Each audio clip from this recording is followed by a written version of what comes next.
நீலகிரியில் மாவட்டத்தில் அரேஸ் அன்ஷைன் அறக்கட்டளை, ராகம் தொலைக்காட்சி மற்றும் தேசிய நுகர்வோர் மக்கள் பாதுகாக்க லஞ்ச ஒழிப்பு கண்காணிப்பு குழு சார்பாக மாற்றுத்திறனாளி ஏழை எளியோருக்கான சுமார் 70 குடும்பங்களுக்கு நலத்திட்ட உதவிகள் வழங்கும் விழா நடைபெற்றது.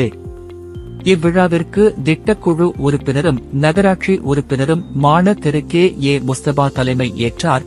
தேசிய நுகர்வோர் மக்கள் பாதுகாப்பு லஞ்ச ஒழிப்பு கண்காணிப்பு தலைவர் திரு டி.ஆர்.ஓ. ஜேசுராஜ் வரவேற்றார்கள்.